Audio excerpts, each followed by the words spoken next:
Here with founder and CEO, KJ. You have 20 plus years, I know there's more experience than that, leadership at Monster, Mobile, is that right? Indeed. You founded Joveo with the purpose of delivering the right job to everyone. It's a modern day acronym.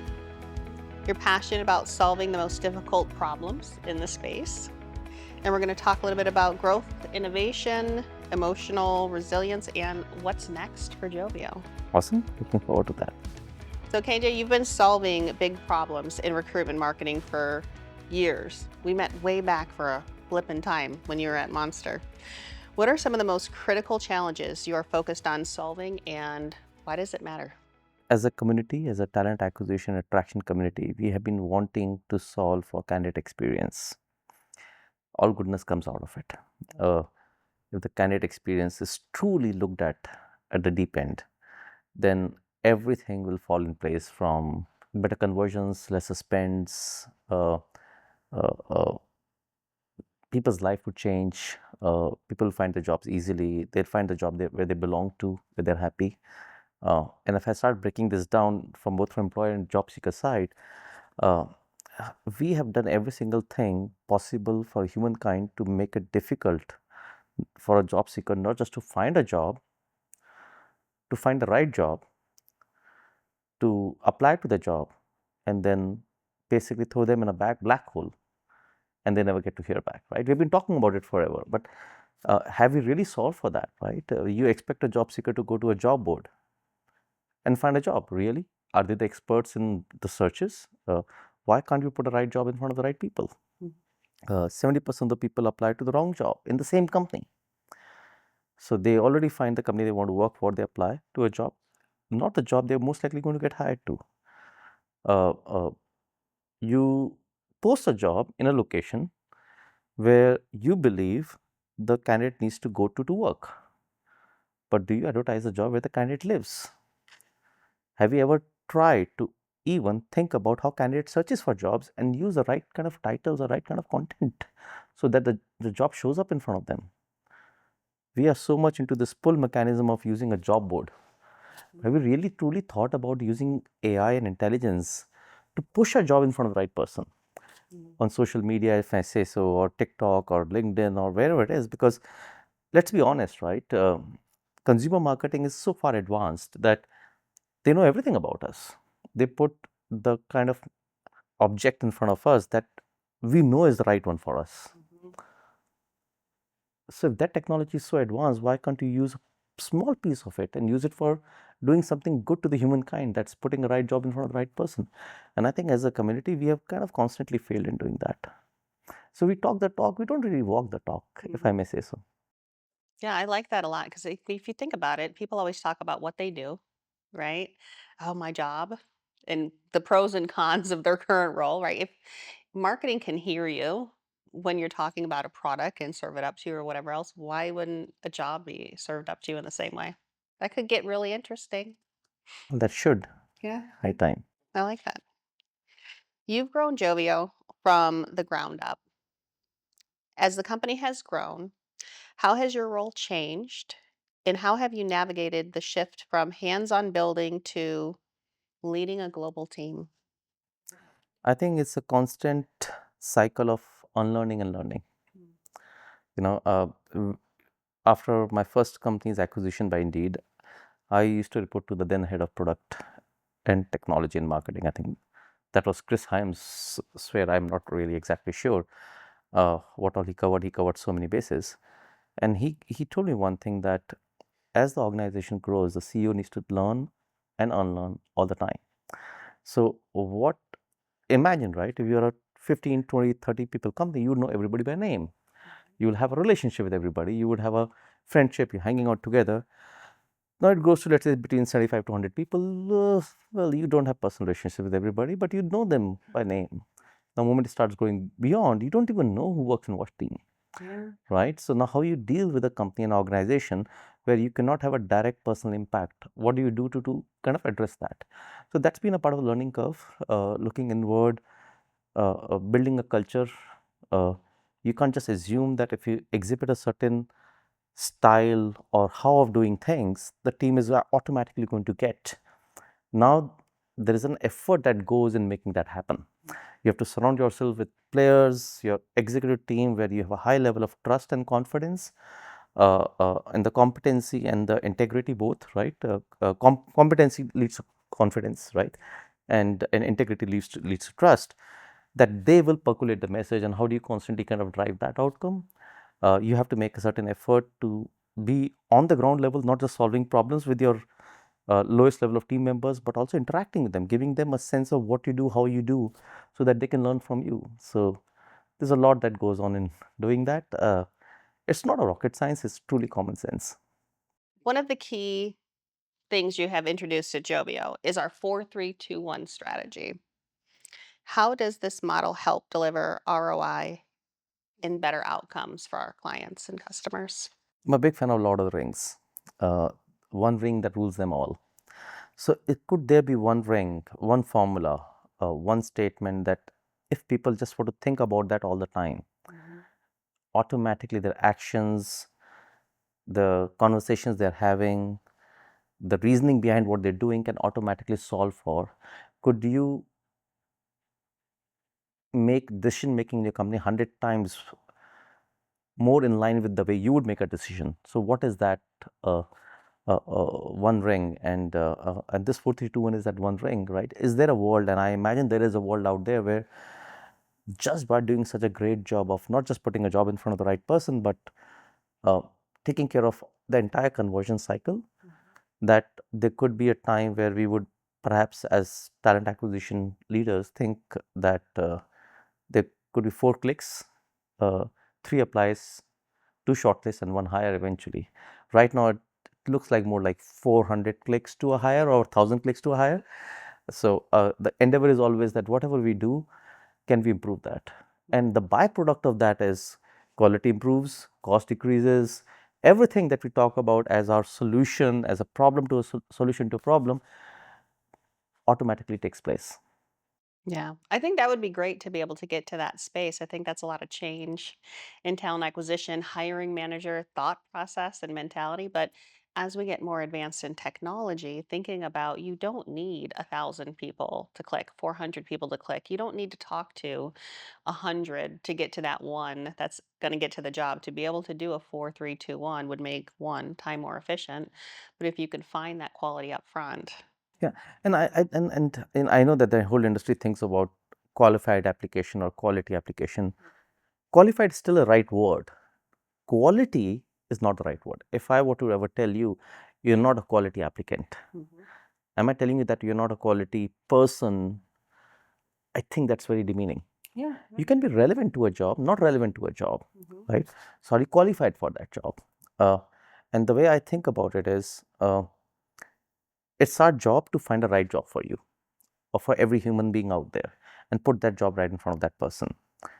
Because every human being is qualified to do something right. They all have one major power. You just have to know what that is and match them to the right job. I love that thought. Yeah, that's a great thought. Because it is, when you think about, are you quality applicant for that job versus you have a quality, and then where would you do well, and how do you find the job that you'll excel? I think that's a great thought. Looking ahead, what are your aspirations for Joveo? How do you see Joveo shaping the future of talent acquisition? My aspiration for Joveo. My aspiration for Joveo is twofold. One is do it right by the applicants, candidates, the humankind that's out there, which are gainfully employed. And the second one is do it right by my team. How do you think that will shape also? What do you see from Joveo shaping the future of talent acquisition? What does that look like? I think we just want to, how do I say, right? I want to make a dent in the universe, right? When I was younger, I would think I would change the universe. Now I want to make a small little dent, and the way I will make I hope we make the dent is every single step of the talent attraction and acquisition process, we are able to bring constant intelligent optimizations, automations, to make the life of practitioners easy, to have them become the business driver, Because let's be honest, right? The business leaders out there in the world, right? They don't talk about TA function, but every single CEO out there, and I would be remiss if I say that, did not say that, who does not think about or who does not fear the best people in the company leaving the jobs and how can they find the best. So it's a front and center, right? So how can we make TA central to a CEO's dashboard, that they become business critical, and we should get to a place where our companies are growing or their companies are growing because they were able to get the best talent all the time. So if we could ever get to that place where companies can start seeing their P&L, top line, bottom line growing because how wonderful T has done the job, that would be an amazing day. Yeah, that's great. As a serial entrepreneur, you likely define success differently at various steps. What does success look like for you today? So success for me is a very personal thing. For me, it's getting better at everything I do. Reflection, understanding where did I go wrong. To if I want to be my harshest critic. So if I get better, I learn something professionally and personally every week. Every day is not getting possible anymore. But every week, if I could do that, that's success for me. I believe the only path to become best in the world or to be the most successful person in the world is not trying to want to be the best, is trying to be better every single day. The compounding things play out. Usain Bolt may have ran for no more than, let's say, 10 minutes in his life, but they could be, I'm not sure, 10,000 hours.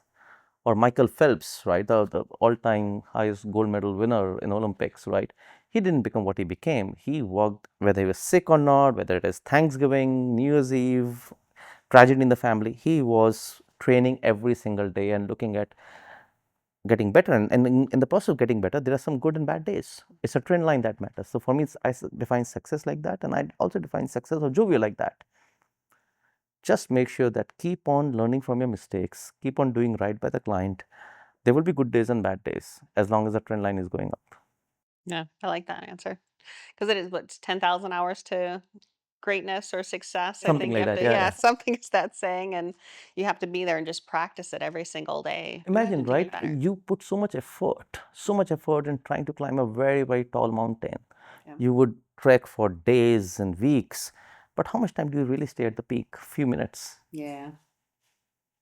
So it's that journey, what you do in that long, arduous journey. It's a marathon, step by step, right? You falter somewhere, you take a wrong path, course correct all the time. Then you get to the top, and people look at when you get to the top and say, "Oh, look at overnight success." There's nothing like overnight success. Entrepreneurship is a roller coaster. How do you stay grounded? I always look at my worst times. Mm. I think back about them. Uh, I don't let the success get onto my head.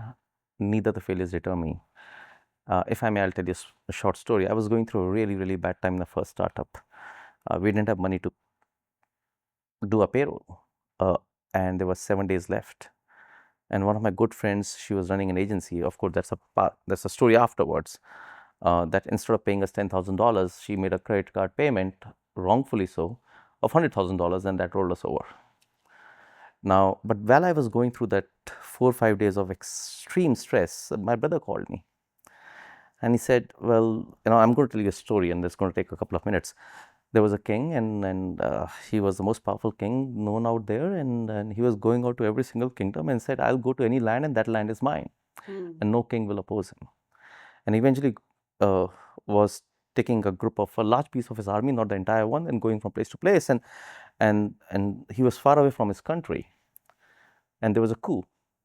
And slowly and steadily, he started losing people, and he's eventually got to a place where he had just a handful of comrades left with him, and army was or enemy was kind of encircling from all sides, and he got to a kind of a cliff, an edge of a mountain, and there was one tree, and there was a wise person meditating under the tree, and he told the wise person, "My moment has come. I'm about to die. Share with me some wise words so that I can pass from this life to another life easily." And the wise person opened his eyes and said, "You'll be fine." And the king said, "Oh, don't make fun of me, please. Come on, tell me something." He said, "No, no, everything will be fine. You'll be better than anything else you've ever been." And he kept on insisting, and eventually the wise person said, "Hmm." He wrote something on a piece of paper, put in a small little box in a locket, put it around his neck, and said, "Okay, when you are gain everything that you lost and much, much more, then open this locket. And by the way, look around you, there's still a way out." And so he looked around and he found a very secret passage to go down the cliff. So he escaped. He regrouped with his men and put them together and started winning it back. And he got his kingdom back. And now he got emissaries from far-flung places where nobody existed, and the people were paying respects and displaying allegiance to him. And he was sitting in his huge courtroom, and he was sitting over there, and everybody in the world was there. And he was reminded of the time that the wise person, the saint, told him. He opened that locket, and what was written in that is, "This too shall pass." Mm. And I think that moment I realized time is a continuum. Good and bad times both pass. So this too shall pass. So that stays me grounded. Yeah, I like that. That's a really good thought because I always think about, I call it a pit, a point in time. Everything is just a point in time. If you can get out of that pit, everything's going to be fine and you will always come out on the other side of You everything. always do. Yeah, absolutely. How can people get in touch with you before we go into rapid fire questions? My email, ksj@joveo.com. And I like to use my weekends to just talk to people who want to talk to me. If I can help someone in their journey in some fashion, more than happy to do that. You're amazing with that and just sharing your insights and your journey and everything you've learned around the way. So that's much appreciated, I know, by a lot of people. Rapid fire Q&A, you ready? Yes. All right. Trail running or deep sea diving or none of the above? What keeps you grounded? Trail running. Um, it's just that after so many years of running, my knees are starting to give up. Yeah. So maybe I'm going to shift to deep sea diving, but trail running, yeah, for sure. Yeah, that would be a fun adventure. Deep sea diving. That would be seeing all the things under the sea. I Yeah, just I'm, get, I'm an advanced open water technical diver, and I hope one day I can take this as a full-time job and be an instructor. yeah, that would be amazing. Yes. You're great at that. A product or tech you wish you would have invented. I would love to invent, you know, I grew up watching Star Wars and Star Trek. There was a Star Trek also where you can just literally move from a point A to point B, and within a matter of second. And I would love to invent something like that. I think there is a work that's going on. People have got to a level of one atom or molecule where they have been able to move that from point A to point B. Hmm. But then it deconstructs every single thing and puts it back together. And if it doesn't come back together, it comes in a different form. But yeah, that would be very cool. I would love to do that. That would be very cool. But just kind of a fun side thing when I was No, no. young. We lived on a third story apartment, right, in the apartment building. And we had this old, it was a chair for like a pool chair kind of thing that the legs were broken off of. I'll tell you how that happened later. But I used to sit in that and imagine I was flying all over the world, visiting different places. That would be so point A to point B. That would And be if so not cool. that, oh, I think of so many things I would love to do. Time travel would be amazing. I would love to go back and meet few people, just see them and hear them. That would be amazing. Yeah, that would be really cool, being able to time travel. Most meaningful moment in your founder journey. And the moment then when you solve a problem, it happens a lot of times. When you truly have an aha moment and say, "Wow, this will move the needle." And inspiration comes from so many places. Somebody just said something, you notice something somewhere. The client said something. I was like, "Oh my God, there's so much you can learn from the clients if you just listen to them intently." And those moments is what makes it all worth the while. Yeah, it's a great one. One word to describe the future of recruitment marketing. Human centric. Yeah, I think that's so important as we look at how the world is shaping out and things becoming so automated, being surrounded around humans and being human centric is. You can use AI as much as you want, but more so now, don't lose a focus on the human. All right, that's our final questions. Thank you for spending time, KJ. Well, thank you so much.